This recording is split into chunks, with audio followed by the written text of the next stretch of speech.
Éric Latulippe de Beauceville œuvre à la SAQ et dans le monde du show business depuis des années. Son amour du métier et son travail acharné amènent le très jovial Éric vers un excès de drogue et d'alcool qui le font sombrer vers une profonde dépression. Voici l'extraordinaire histoire d'Éric Latulippe. Donc, je suis né à Saint-Victor-de-Beauce en 1975 sous une bonne étoile. Dans ma famille, j'ai connu la musique jeune parce que je fouillais dans les vinyles à ma mère. Les Beatles m'ont bien influencé. Puis quand on allait en famille chez mon grand-père, ça swingait beaucoup. Ça jouait du violon, de l'accordéon, de la musique à bouche. Ça buvait du gin. Fait que je voyais le plaisir face à ça, sans m'en rendre compte. Donc, j'ai familiarisé avec la musique très jeune. Ça m'a vraiment connecté avec la vie. Puis, tout de suite, là, j'ai demandé une guitare à ma fête. J'étais en 6e année environ, lorsque mon père voulait que j'apprenne des belles chansons québécoises. Et puis, j'ai eu des cours de guitare et tout ça. J'étais fasciné. Je voulais l'apprendre et que je pratiquais beaucoup. Puis, au secondaire, on s'était parti un band, notre premier groupe de musique qui s'appelait Wyvern. Donc, on faisait du rock des années de cette époque-là, là, Motley Crue, Poison, etc. Ça m'a fasciné. On a vu l'excès puis la scène, là, la sensationnalité d'être sur une scène, là, c'était vraiment merveilleux.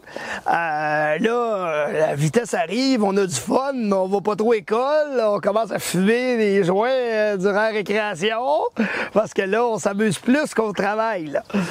Je me rends compte que je peux travailler dans ça, là. Mais de fil en aiguille, tu sais, je me dis, hey boy, OK, mes amis partent à Québec pour aller au cégep, mais moi, je suis pas en mesure d'y aller, là. J'ai doublé une année. Fait que je me trouve une bonne excuse. Je me trouve un cours en électronique pour pouvoir suivre mes chums. Mais ça fait partie de ma vie parce que plus tard, ça va être vraiment une belle acquisition de connaissances qui vont faire que je vais gagner ma vie en technique de scène par la suite. Mais là, j'arrive en ville. Fait que, écoute, là, on foire. Je vais à l'école le soir. Fait que le jour, on foire, puis le soir, plus tard aussi. Je découvre plein de sortes de drogues. On essaye tout. On tripe dans la musique. Je vais voir plein de spectacles. Là, je connais un nouvel univers, l'univers de la ville. Parce qu'il n'y a pas Internet, là. On va s'acheter une cassette, puis une VHS, puis là, on découvre des groupes. On s'achète des gilets, tu sais. L'accessibilité au rock alternatif à l'époque, en 1990, ça plus tough un petit peu, là. Je m'émerveille dans ça. Dans l'univers aussi, évidemment, de la drogue et de la musique et du milieu underground. L'alcool est arrivé quand même plus tard dans ça, mais c'est comme ça. J'ai connu ça plus tard. J'étais pas dans la mode, nous autres. Là, on essayait du LSD, du buvard, des champignons magiques. Tout pour être extrasensoriel.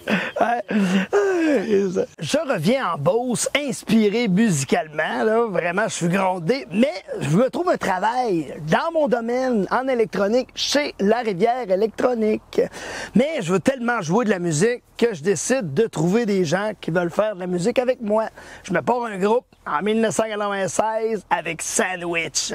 Fait on commence à faire des compositions, on fait des covers un petit peu, mais je veux vraiment écrire des tunes, puis je veux faire des albums, puis jouer de la musique. Donc, on devient un petit peu pionnier en Beauce de l'underground.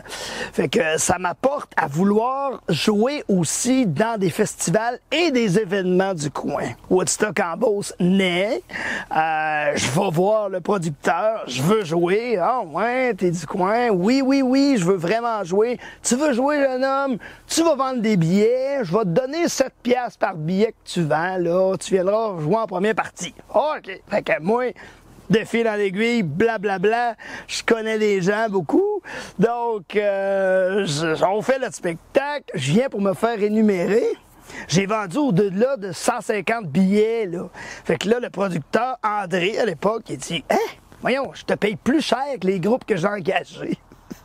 Veux-tu travailler pour moi? » Fait que ça a commencé comme ça. La technique de scène, l'amour backstage, la gestion du gars cool qui est capable de s'adapter avec les demandes de groupes de musique, là. Puis là, j'ai découvert l'univers dans l'ombre du spectacle, là, qui m'a toujours fasciné, j'ai toujours aimé ça. Mais quand même, pour jouer aussi de la musique là, à travers ça. Là. Fait que évidemment, ça apporte l'alcool, la consommation de drogue aussi, qui de fil en aiguille, je deviens un peu un fucké fonctionnel. Là. Mes occupations sont ma priorité, la musique. Je veux vraiment gagner ma vie avec ça. Et puis, je délaisse mon travail après plusieurs années chez La Rivière Électronique pour me lancer totalement là-dedans. Donc, je prends des contrats à droite et à gauche de festivals. Veux pas dans ça, je rencontre des groupes. Comme j'ai toujours dit, l'important, c'est pas quoi tu connais, mais qui. Donc, je me fais engager. Martin Deschamps m'avait donné une première chance. Puis après ça, là, j'ai des groupes qui voulaient m'avoir. Moi, j'avais pas peur de la route. Je prenais mon char, je partais de la Beauce. J'allais chercher le truck, je partais en tournée, etc. Puis là, j'ai eu la rencontre de mes professeurs de rock qui sont les Pistolets Roses. Mais là, l'alcool s'y va couler à flot, là, avec eux autres. Ils vont rire quand ils vont entendre ça. Mais, je mets pas la faute ça sur personne, c'est mon cheminement personnel, là. C'est parce qu'on vit dans le party, on gagne notre vie, fait que c'est le fun, là. Tout le monde veut faire ça, là. Mais qui est capable de le faire pendant X temps, là? C'est ça la question qui est importante. Je fais la tournée avec les Pistolets Roses. Je suis encore en train de travailler avec mon groupe personnel. On a 2 albums à notre actif. On a des chansons qui passent à la radio. Je commence à me faire de plus en plus connaître. Puis à un moment donné, la tournée, elle arrête. Donc, face à la réalité, j'ai moins de contrats. Je dois me trouver un travail plus stable. Là. Donc, je me fais engager par un bar. Je gère un bar. J'ai le pied dans l'alcool. Donc, je prends des connaissances de spiritueux. Puis, c'est là que j'ai eu une embauche à la SAQ. Parce que à l'époque, il y avait c'était le lancement un petit peu des spirits, si on veut. Là. Ils cherchaient des gens un peu actifs dans ce milieu-là. Donc, suite à ma connaissance et à mon travail au bar, j'ai été engagé par la SAQ. Mais parallèlement, j'ai jamais arrêté là, d'avoir un pied dans la musique. Là. Donc, je me faisais engager par d'autres festivals pour accorder des guitares, monter des stages, faire des changeovers, donc s'assurer que le spectacle parte à l'heure, termine à l'heure, que l'artiste manque de rien. Puis, moi, c'était ça, là, mon devoir, c'était que l'artiste parte heureux. Tout simplement, là, c'était vraiment ça qui était le plus important, peu importe la manière que je le rendais heureux. Fait que des demandes, j'en ai vu de toutes les sortes, hein, parce que j'ai travaillé avec des gros groupes américains. À cause de Woodstock à Beauce, là, j'ai connu des groupes internationaux. Là. Puis ça m'a vraiment connecté aussi avec des grandes productions. Je me suis fait un renom assez vite parce que moi, j'étais le cool guy qui passait pas toujours son temps là-dedans à côté parce que j'avais un autre emploi. Là. Fait que quand j'arrivais, j'étais dans le gars zen qui pouvait un peu mettre de la paix un petit peu sur le show qui pouvait être stressant. Parce qu'il y a des demandes d'artistes, des exigences, des shows à l'heure. Fait que moi, grâce à mon attitude, j'ai souvent dit que mon attitude m'apporterait plus loin que mes études, j'ai réussi à calmer un petit peu l'ardeur, puis de faire, moi, des demandes au groupe plutôt que eux. Fait que ça m'a vraiment fait cheminer là, de fil en aiguille, puis je me suis fait connaître et engagé par beaucoup d'autres festivals. Mais là, plus ça allait, plus j'avais aussi un pied à la SAQ, parce que là, l'ancienneté avance, puis là, je suis un verbomoteur, et donc j'ai la facilité à expliquer les produits, j'ai une mémoire olfactive vraiment le fun que j'ai découvert. Je commence à être un passionné du vin. Puis là, je conseils, puis là, je me fais approcher par la SAQ pour dire « Hey, veux-tu être un chroniqueur pour nous? » Donc, je commence à faire des chroniques à Sainte-Marie-de-Beauce. J'ai commencé avec Jean-François Routier.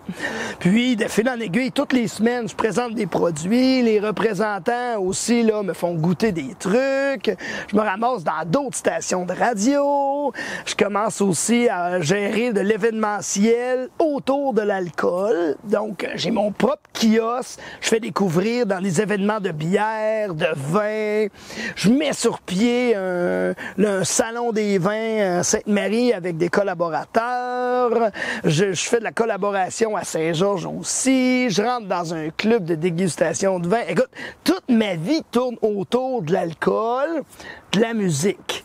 Puis là, à un moment donné, la fatigue embarque un petit peu là-dedans. Là. Puis là, je veux tellement comme vouloir gagner ma vie dans la musique parce que j'ai eu une petite époque où que je faisais juste ça. Donc, à un moment donné, sur un show, je me fais appeler par un festival. Puis, je rencontre Matt Lang, un grand chanteur country aujourd'hui plus connu qu'à l'époque. Puis, Matt cherche quelqu'un. Puis on connaît, puis il me dit hey, « Moi, c'est toi que je veux », puis je pars en tournée avec Matt. En ayant la SAQ pareil, je réussis toujours à prendre mes congés puis à faire la tournée. Mais là, c'était une tournée plus grosse que tous ceux-là que j'avais fait.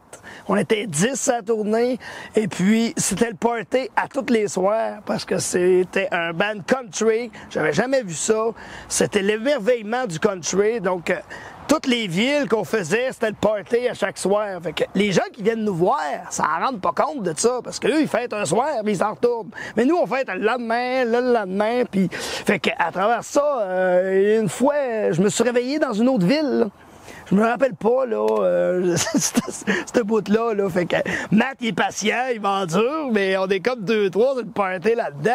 Puis là, fatigue, alcool, route, la cocaïne embarquée tranquillement là-dedans pour donner un high, pour pouvoir conduire dans le parc, pour pouvoir faire la tournée, pour gagner de l'argent, pour se racheter ça. Hein?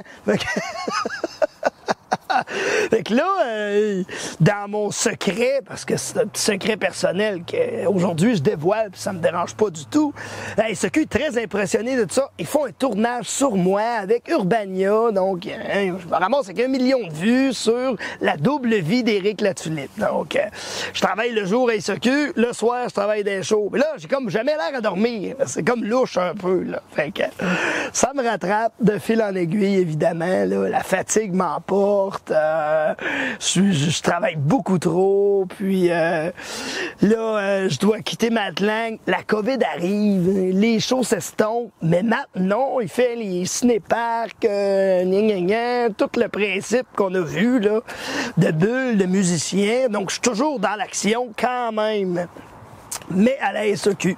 Donc, suite à la pandémie, même si j'avais pas arrêté de faire mes spectacles, j'avais travaillé beaucoup à la SAQ, l'univers du monde du spectacle redémarre. Je suis moins avec Matt, je le dépanne. Je suis trop loin, puis il y a trop de spectacles. Puis là, ça commence à être vraiment intense parce que je suis plus capable de gérer mon temps. Puis entre-temps, j'ai un couple d'amis qui m'appellent puis qui partent un projet qui s'appelle La Chapelle Fraser. Une salle de spectacle qui naît en Beauce. Ils veulent que je sois un petit peu le coach de tout ça parce que j'ai les contacts pour faire venir les artistes, etc. Donc, je redémarre là-dedans, alors ça me rallume, je mets du temps dans ça. La SAQ, je travaille beaucoup. La cocaïne est dans mon univers. Puis je donne beaucoup, là. Puis là, on tombe dans le temps des fêtes, période des fêtes en 2023, je crois. C'est la dernière année que j'ai consommé beaucoup. Puis là, je suis en temps supplémentaire, je travaille 32 jours en ligne. Mais juste avant, ce qu'il faut pas oublier, c'est que mon corps a fermé la switch. Donc, je me suis levé un matin, puis la fatigue, tout mon corps a dit « C'est assez, Éric ». Je me suis évanoui, puis j'ai fait une commotion. Puis là, c'est là que j'ai eu la brillante idée de travailler en fou, puis de consommer par-dessus. Dans les toilettes, sur mes pauses, etc. Je voulais travailler, je suis travaillant. Puis là, je me suis mis à m'endormir devant les écrans. La commotion a fait ça sur moi, la fatigue. Puis, j'ai dû m'avouer après les fêtes que c'était assez, là. Ça marchait pas, là. Fait que j'ai rencontré mon docteur, puis là, elle dirait, faut que tu arrêtes de travailler. Et ça a été le clash de ma vie, là. Parce que je suis quelqu'un qui aime travailler beaucoup, que j'ai toujours été fier de ça. Puis là, le fait que je tombe en arrêt de travail, j'avais tellement honte que je me suis isolé, je me suis enfermé pendant 3 mois dans ma cave. Puis là, ça a été un moment vraiment intense. Je pensais que j'avais pogné le fond dans la vie, mais je l'avais vraiment jamais pogné comme il faut, là. Donc, je m'enfonçais, je me cachais pour aller à l'épicerie. J'avais le syndrome des stars. J'étais enfermé chez nous, je consommais, je vivais de nuit, je dormais presque pas, je me levais, je buvais 20 onces de whisky par jour. Je consommais 2 grammes de cocaïne par jour. Des fois, je ne dormais pas pendant 3-4 jours. Puis j'étais sur les réseaux sociaux. Donc, la cyberdépendance est arrivée dans ça. Donc, alcoolique, cocaïnomane, cyberdépendance, enfermé les nuits chez nous pendant 3 mois de temps, avoir honte de ne pas travailler, m'isoler. Quand les problèmes arrivent, les chums s'envolent. Donc, je me suis ramassé vraiment tout seul avec moi-même, dans ma bulle, puis dans ma dépression. Je n'ai jamais vraiment avoué, mais j'étais en train de faire une dépression, chose que moi, je t'ai dit, ça n'arrivera jamais, là. Fait que mes enfants, tout ça, me voyaient aller, là. C'était plus drôle, là. Vraiment pas, là. C'était un moment que je veux pas revivre dans ma vie, là. C'était vraiment intense, là.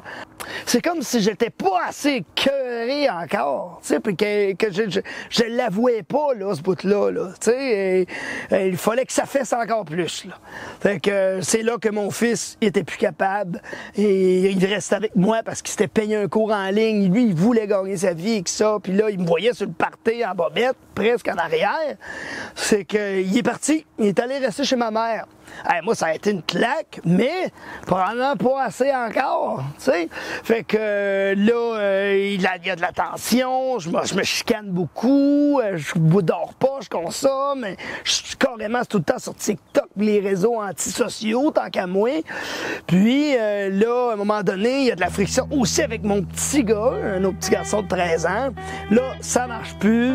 Je prépare à souper, pète les plombs, la chicane pogne, je lance un sac de farine, là c'est plus drôle, là, j'arrache le tapis, puis là mon fils part avec son petit frère de la maison, là c'est vrai que là j'ai un coup d'en face, là. Ça fait à peu près 1 an, à peu près de ça. Là, je pogne vraiment le fond, là. Mes parents viennent, mon père essaie de me sortir de là, mais c'est comme s'il tape sur le clou, là. Il n'y a pas les outils pour m'aider, mais il m'aime, puis il veut m'aider, mais il n'est pas capable, là. Il comprend rien, là. Fait que, il m'amène en psychiatrie, voir si je suis pas fou, tu sais. Puis la personne, elle voit bien que je suis lucide, puis elle dit, non, écoute, toi, t'as besoin d'un break, là. T'as besoin d'une thérapie, mon ami, là. Une thérapie, quoi? Moi, je suis comme, non, là, j'en parle, j'ai des frissons, là. J'ai peur, là. J'ai peur de la thérapie, là. J'ai des amis qui sont allés là, ça n'a jamais rien fait, là. Je veux pas me faire parler de Dieu, puis de dire que je suis malade, là, moi, là. Non. J'avoue à mes collègues que je suis cocaïnomane. Puis là, mon employeur me rend compte ce qu'on fait avec ça, Éric. Ils ont mandat de m'aider parce que l'alcool m'a emmené là. Puis, tu sais, il y a des programmes gouvernementaux qui aident les gens pour ça. Puis là, je dois avouer que j'ai besoin d'aide, là. Je magasine ma thérapie. La meilleure chose que je conseille de faire, c'est ça. Parce que malgré mon entourage, mon employeur voulait me diriger vers un endroit X qui me parlait pas, là, vraiment pas, là. Je voulais que ça me reflète. Je voulais que ça soit comme moi. Si je disais, je mets ma vie sur pause pendant 28 jours, je pogne mon sel, je le donne, je déconnecte avec la société, puis je me regarde dans le miroir, faut que je m'en sorte, là. Je me suis fait conseiller, puis là, je regardais ça, puis là, mon fils m'aidait, puis j'avais donc peur. J'avouerais, j'ai jamais eu peur de même, là, de faire face à soi-même. J'ai trouvé la Casa, un endroit basé sur la confiance, sur l'art-thérapie, la musicothérapie, la lecture, l'écriture, la méditation. Fait que j'ai rencontré Samuel là-bas, j'ai connecté avec ce thérapeute-là. Là, je me suis dit, je veux travailler sur moi, puis là, j'ai découvert le délirium, là, j'ai buzzé, là, arrêtez de boire du whisky de même d'une shot, quand t'en prends 20 onces par jour, c'est une grosse drop, là, ton corps te parle. Fait que tu sues, tu trembles, tu shakes, tu laves ton lit les jours parce qu'il est tout mouillé. Tu sais, ça fait un an à peu près là, que j'ai rentré là. Demain, ça va faire un an, en fait. La meilleure chose que j'ai faite de ma vie. Prendre du temps sur pause, puis d'arrêter parce que j'ai tout le temps été au fond. Le gaz au fond, j'ai jamais pris du temps pour moi. Puis me comprendre, c'est un gros cheminement, puis je voulais réussir. Fait que j'en parle, il y a des émotions.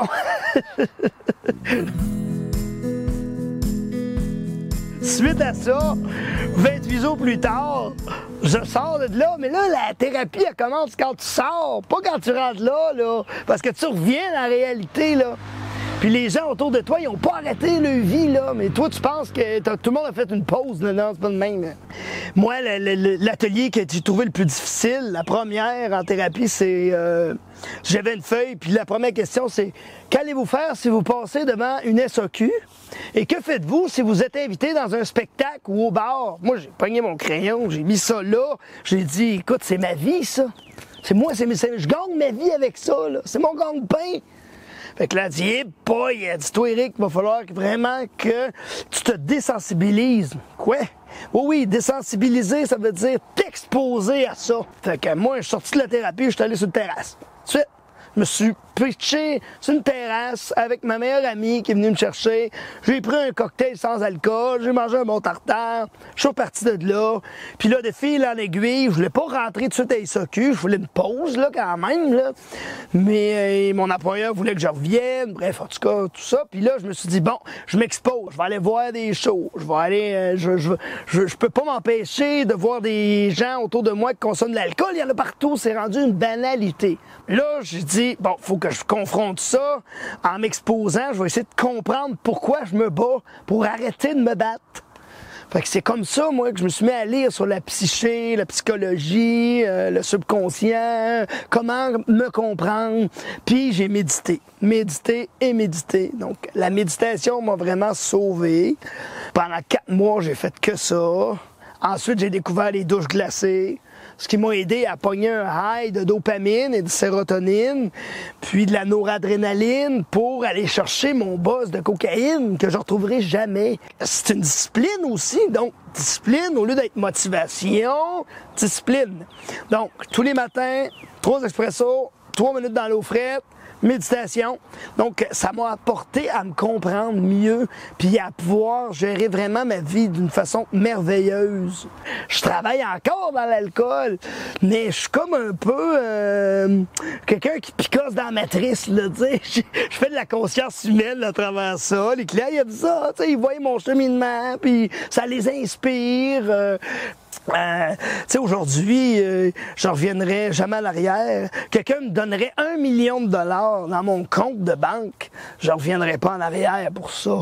J'ai vraiment une belle communication avec mes 2 gars. Mon plus vieux, d'ailleurs, qui est comme mon chum de gars, mon fils, mon confident, mon coloc. Donc, tout autour de moi, j'ai fait une influence aussi avec mes amis. J'ai beau jouer aux cartes et au poker toutes les semaines, l'alcool a réduit, on prend de la sans-alcool, des tisanes au riz. Le but, c'est d'être la meilleure version de moi-même, là. Éric Latulippe connaît maintenant le meilleur de lui-même.